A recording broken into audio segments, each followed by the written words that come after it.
नमस्कार दोस्तों, स्वागत है आप सबका आज के सेशन ऑफ टारगेट 2022 में। आज के क्लास में दोस्तों कुछ चीज़ें और भी हम लोगों ने एक्सट्रैक्ट करने की कोशिश की है from news. Of course news में ये बात बोली गई थी फ्री ट्रेड एग्रीमेंट के बारे में इंडिया यूके के बीच में। अगेन इसके एस्पेक्ट्स आप खुद से पढ़ सकते हो दैट हाँ एक्चुअली में फ्री ट्रेड एग्रीमेंट होती क्या है, प्रेफरेंशियल ट्रेड एग्रीमेंट क्या होती है, सेपा क्या होता है, उसके बाद इकोनॉमिक यूनियन क्या होता है। अगेन वो आपका टेंशन है, राइट नाउ। मैं जो यहां पर इस आर्टिकल को पढ़ के एक चीज बहुत अच्छा चीज एक्सट्रैक्ट कर सका जो कि हमारे ज्योग्राफी ऑप्शनल सिलेबस में भी मेंशन है। इनफैक्ट इकोनॉमिक ज्योग्राफी जो है ना, ह्यूमन ज्योग्राफी के अंडर है ना, तो उसमें एक टॉपिक देखिएगा लास्ट में, patterns of world trade, right. उससे यह वाला कॉन्सेप्ट काफी ज्यादा रिलेट कर रहा है, राइट नाउ। यह है क्या, यह बोल रहा है दैट जो बड़े बड़े इकोनॉमीज है ना, बड़े बड़े इकोनॉमीज के साथ जो इंडिया का फ्री ट्रेड एग्रीमेंट या फिर कोई भी शॉर्ट ऑफ ट्रेड एग्रीमेंट है, उससे इंडिया को नुकसान फेस करना पड़ रहा है। और इंडिया जो छोटे छोटे देशों के साथ फ्री ट्रेड एग्रीमेंट्स कर रही है ना, जैसे नेपाल ले लीजिए, भूटान ले लीजिए, श्रीलंका ले लीजिए, तो इनसे हमारे को बहुत ज्यादा फायदा हो रहा है। मतलब जो छोटे छोटे नेशंस है जहां पर हम लोग अपना माल बहुत ज्यादा एक्सपोर्ट कर पा रहे हैं, राइट तो सोचो हमारा माल ज्यादा खरीदा जाएगा बाहर के देशों में, मतलब पैसा हमारे को मिलेगा, राइट। बट वहीं पर बड़े बड़े देशों से क्या कर रहे हैं, हम लोग माल को खरीद रहे हैं ना। ये ऐसा हो क्यों रहा है बताइए। तो इससे मैं रिलेट करना चाहूंगा अपने ज्योग्राफी ऑप्शन के कॉन्सेप्ट में। आपको याद होगा पैटर्न्स ऑफ वर्ल्ड ट्रेड हम लोगों ने जब पढ़ाई कर रहे थे तो वहां पे एक चीज हम लोगों ने देखा था, वह यह है दैट दुनिया ग्लोबलाइजेशन, हम लोग ग्लोबलाइजेशन के द्वारा जो है दुनिया जो है ग्लोबल विलेज बन गई है। ये क्लियर है, सबको पता है। चलो इसके लिए क्या हो रहा है, हमें पता है दैट हर एक रिसोर्सेज, हर एक गुड्स हम प्रोड्यूस नहीं कर सकते। कोई भी देश के लिए पॉसिबल नहीं है दैट वो सब रिसोर्स प्रोड्यूस करे, राइट जैसे ऑफ कोर्स इंडिया, हम लोग भी सब कुछ रिसोर्सेज प्रोड्यूस नहीं करते हैं, कुछ हम लोग बाहर से इंपोर्ट जरूर करते हैं, राइट। वैसे ही यूएसए, यूरोपियन कंट्रीज, ये भी तो बड़े बड़े देश है, ये भी हर रिसोर्स अपने जगह में पैदा नहीं करते हैं, राइट है ना। बहुत सब चीज जो है इन थर्ड वर्ल्ड कंट्रीज से बहुत ज्यादा वो लोग भी इंपोर्ट करते हैं, राइट नाउ। बट एक यहां पर डिफरेंस देखना हमें जरूर पड़ेगा दैट सोचो ये फर्स्ट वर्ल्ड कंट्री है, राइट। अब यह इंडिया से भी चीजें इंपोर्ट कर रही है, ये भी बहुत कुछ इंपोर्ट भी कर रही है और एक्सपोर्ट भी कर रही है। बट जो ये इंपोर्ट करती है ना, ये लो एंड गुड्स होता है, राइट जो सस्ता में होता है, राइट। वो जैसे सब्जियां बहुत ज्यादा इंपोर्ट करती हैं, है ना, उसके बाद टेक्सटाइल, ये सब मतलब ये सब चलता है ना, सस्ता चीज है, चलो भाई ले लेते हैं, है ना। बट अगर देखोगे एक्सपोर्ट, अगर देखोगे ना, ये हाई एंड चीजें एक्सपोर्ट करती है, एकदम रफेल है ना, उसके बाद आपका एकदम बड़े बड़े मशीन्स भेजेगी, मर्सिडीज गाड़ियां, ये सब कहाँ से हम लोग लाते हैं, इंडिया में थोड़ा ना बनता है जी, ये सब तो आप वहां से यूरोपियन मार्केट से इंपोर्ट होता है, समझ रहे हो बात। तो देखो हम लोग जो उसको खरीद रहे हैं, सोचो एक मर्सिडीज का दाम है ना, आप सोचो अराउंड 50 लाख से तो स्टार्ट होता होगा वो सब यार, 50-25 लाख रुपए से स्टार्ट है ना। और जो सब्जी, ये कितना दाम होगा यार, 1 किलो आलू का कितना होगा मेरे भाई। ठीक है हम लोग अगर यहाँ पर 20-30 रुपए में भी अगर ले रहे हैं तो उनको कितना 300-400-500 में बेचेंगे, राइट है ना। मतलब देखो वो हमारे से 400-500 का सामान ले रहे हैं, 1000 का सामान ले रहे हैं, 2000, और हम लोग उनसे लाखों करोड़ों का सामान इंपोर्ट कर रहे हैं। मतलब समझ रहे हो यहाँ पे क्या चीज चल रहा है ना। देखो ये भी मन रखने के लिए दैट हाँ देखो हम इंपोर्ट कर रहे हैं, नहीं तो अभी ये क्लाइमेट चेंज हो रहा है ना, ऐसा देखा जा रहा है दैट यूरोपियन कंट्रीज में भी बहुत सारे सब्जियां खुद से बनने लग जाएंगी और ये लोग भी धीरे धीरे मेन स्ट्रीम में, मतलब ये लोअर एंड गुड्स भी प्रोड्यूस कर रहे हैं, राइट। और ये जो भेज रहे हैं वो चीज देखने का कोशिश करना, इसीलिए ट्रेड कहीं ना कहीं हमें इम्बैलेंस देखने को मिलता है बिटवीन द वर्ल्ड नेशंस, जिसमें प्रिडोमिनेटली फर्स्ट वर्ल्ड और थर्ड वर्ल्ड कंट्रीज या फिर डेवलप्ड और developing and under developed world से अगर कंपैरिजन करें तो यह एक पैटर्न दिखला रहा है। और ये पैटर्न क्या अपने एग्जिस्ट किया, दैट जो फर्स्ट वर्ल्ड कंट्रीज है वो थर्ड वर्ल्ड कंट्रीज को हाई एंड गुड्स एक्सपोर्ट करती है, और वहीं थर्ड वर्ल्ड कंट्रीज जो है यह फर्स्ट वर्ल्ड कंट्रीज को जो है लो एंड गुड्स एक्सपोर्ट करती है। तो ये एक पैटर्न है जो कि आपको दिखना है, और वही पैटर्न मैं भी आपको यहां से दिखाना था। देखो वैसे तो ये पूरा हम लोगों ने क्लासेस में कवर किया था, बट उसके एस्पेक्ट, क्योंकि अगेन न्यूज से जब जहां रिलेट हो गया, शायद आपने भी ये न्यूज पढ़ा होगा, बट आप उस एस्पेक्ट में, आप इकोनॉमी के एस्पेक्ट से इसको देख रहे थे, राइट। बट मैंने आपको जस्ट दिखलाने की कोशिश की। और बाय द वे, अगर आप लोगों में ऐसे कोई बंदे हैं जिनको फुल ज्योग्राफी ऑप्शन के कोर्सेज को एक्सेस लेना है, तो ऑफ कोर्स आप तो स्मार्ट रैंकर्स आपको डाउनलोड करके एक्सेस कर ही सकते हैं, है ना। एनीवेज, बाकी जो करंट अफेयर से रिलेटेड चीजें हैं वो तो मैं यहां पर डिस्कस कर ही देता हूं आपके साथ, राइट। नेक्स्ट, बहुत ही ज्यादा important, not only for your mains, not only for your optional, but also for your prelims perspective में तो बहुत ही ज्यादा इंपॉर्टेंट है। क्योंकि प्रीलिम्स पर्सपेक्टिव में से हजार तो नहीं बोलूंगा, एटलीस्ट मिनिमम 50-60 तो एमसीक्यूज आराम से बन जा रहा है मेरे भाई, है ना। ये वाला रिपोर्ट सिर्फ आपको पढ़ना है। देखो ये ऐसा रिपोर्ट है जो क्या 2 साल में एक बार आता है, ठीक है, समझ गए ना। यहां पर एक बोला गया था फॉरेस्ट कवर। देखो 11 states have lost forest cover. Now सवाल ये होता है फॉरेस्ट कवर बोलता क्या किसको है यार, है ना। देखो अगर डेफिनेशन इसका देखोगे, है ना, वह यह है दैट फॉरेस्ट सर्वे के हिसाब से दैट अगर कोई पैच ऑफ लैंड है, राइट, जो एक कोई पैच ऑफ लैंड है और इसका जो एरिया है ना वो मिनिमम 1 हेक्टेयर से तो ज्यादा होना चाहिए, और यहां पे जो आपका जो ट्रीज लगे हुए रहेंगे ना वो मिनिमम अगर 10% इसका एरिया, मिनिमम इसका एरिया अगर 10% से ज्यादा हो इस रीजन का, तो उसको हम लोग फॉरेस्ट एरिया के अंडर कंसीडर करेंगे, राइट। और वो भी वो वाला एरिया होगा, ऐसा ये इंपॉर्टेंट नहीं है दैट सिर्फ सरकारी लैंड ही होना चाहिए। अगर आपका भी सोचो लैंड है ना, अगर आपके भी लैंड में कुछ ऐसा कैरेक्टरिस्टिक्स दिख रहा है तो that will also be considered as forest. Now यहां पे मैं बार बार बता देना चाह रहा हूं आपको दैट बहुत सारी चीज जो प्रीलिम्स पर्सपेक्टिव में बहुत ज्यादा इंपॉर्टेंट है, वो यह देख लीजिएगा दैट एरिया वाइज कौन कौन से हमारे स्टेट्स हैं जहां पर सबसे ज्यादा फॉरेस्ट मिलता है, राइट। वैसे भी मैं अगर आपको नोट्स कॉपी में लिखना चाहता हूं तो बिल्कुल लिख दीजिए। पहले मध्य प्रदेश आता है, उसके बाद अरुणाचल प्रदेश, उसके बाद छत्तीसगढ़, उड़ीसा, महाराष्ट्र, राइट। वैसे ही वैसे भी रीजन्स है जहां पर बहुत ही पहले तो जंगल था बट अभी कहीं ना कहीं जंगल घट रहा है, राइट। नहीं, एक तो मैं बता देना चाहता हूं दैट मैंने जो ये क्लासिफिकेशन बोला ये वाला आपको क्यों मैं अच्छे से बता रहा हूं, क्यों मैं बता रहा हूं दैट ये अपने कॉपी में लिख लो, क्योंकि ऑलरेडी यूपीएससी में 2017 को शायद, भैया if I am not wrong, question, या 2018 शायद, है ना, क्वेश्चन पूछ लिया था, राइट, इसके ऊपर वो जस्ट वो उन्होंने क्वेश्चन को थोड़ा घुमा के पूछा था दैट एक ऐसा रीजन है जो क्या राजस्थान के नॉर्थ के सेम लैटिट्यूड में लाई करता है और वहां पे मिनिमम ऑफ 90% फॉरेस्ट कवर है। तो ऑफ कोर्स मिनिमम ऑफ 90% जहां पे बोल दिया तो वहां पे अरुणाचल प्रदेश ही उसका एक आंसर है भाई मेरे, है ना। तो इसीलिए मैं बोल रहा हूँ दैट कभी कभी सब चीज सब भी पढ़ लेना चाहिए, कहीं ना कहीं back of the mind fit अगर हो जाए ना तो इसके रिलेटेड अगर क्वेश्चन आ जाए तो आराम से आप टिक तो लगा ही लोगे।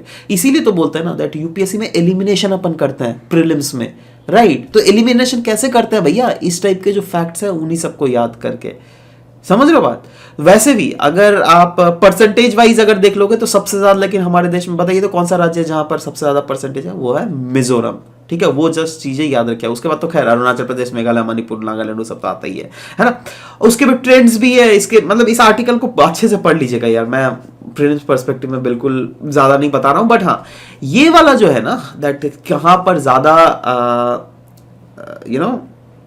फॉरेस्ट कवर है वो बहुत ही ज्यादा इंपॉर्टेंट है, राइट, बहुत ही ज्यादा। इनफैक्ट इसमें एक आर्टिकल में जो पॉइंट दिया गया था जिसको मैं स्ट्रेस दिलाना चाहता हूं वो है आंध्र प्रदेश, तेलंगाना और उड़ीसा। ये हमारे देश के ये 3 ऐसे राज्य हैं जहां पर फॉरेस्ट इंक्रीज जो है ना वो सबसे ज्यादा मैक्सिमम में देखा गया लास्ट 2 साल में, समझ रहे हो बात। तो ये भी कहीं ना कहीं बहुत ज्यादा इंपॉर्टेंट है क्योंकि अगेन बहुत सारे हमारे मतलब सिलेबस में ऐसे टॉपिक्स है जैसे आप इन्वायरमेंटल ज्योग्राफी ही ले लीजिए, राइट।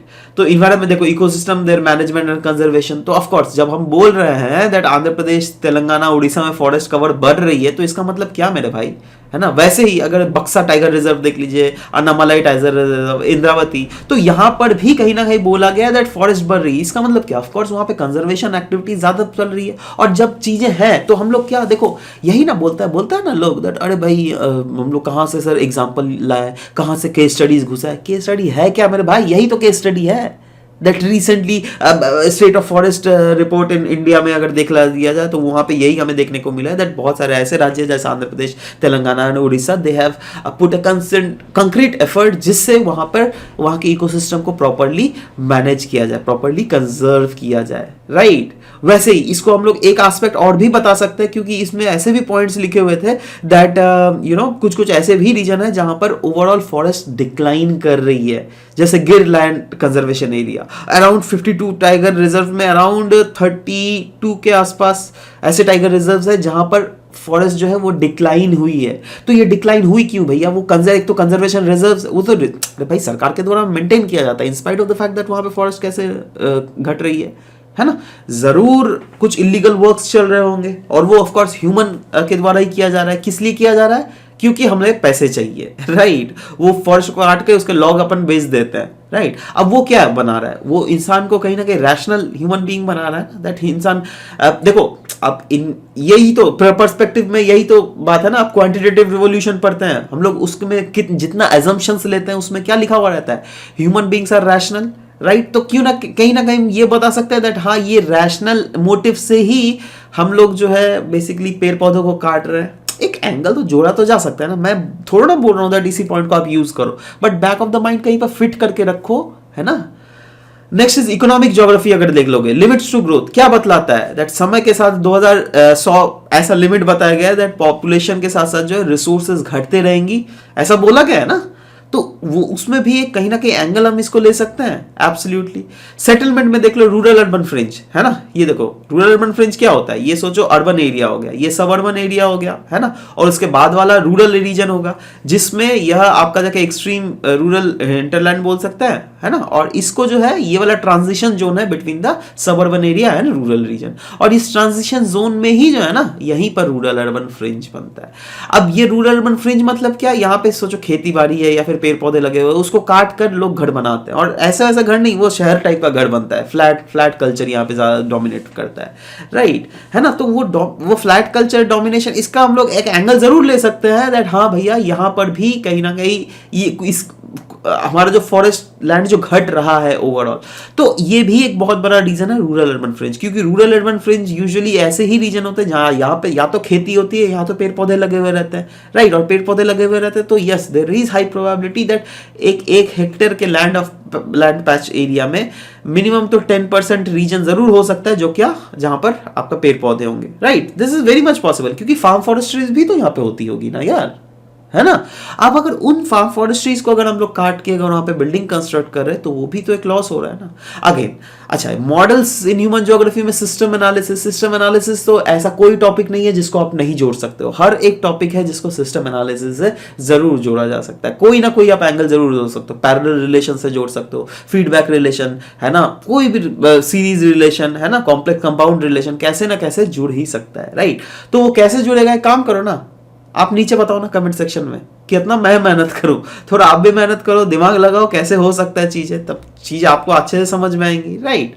नाउ अभी तक तो जो ज्योग्राफी ऑप्शनल पर्सपेक्टिव में पढ़ रहे थे वो लोग चले जाओ, उनका काम हो गया। नाउ अभी जो मैं बताने वाला हूं ना, एक्चुअली मेरे से किसी स्टूडेंट ने पूछा था, इसीलिए मैं आप लोगों को भी चाहता हूं दैट हाँ इन टाइप की चीजों को आप लोगों को भी बता दूं, राइट। जो 2022 का प्रीलिम्स दे रहे हैं इस बार, वो ध्यान से पढ़ना। कला कुंभ मेला, ये आप लोगों को पता है दैट वहाँ पे कुछ कुछ ऐसे इमेजरी रखे जाएंगे जो कि ऑफ कोर्स हमारे इंडिया फ्रीडम मूवमेंट के हीरोज के द्वारा एक ट्रिब्यूट है उनको, राइट।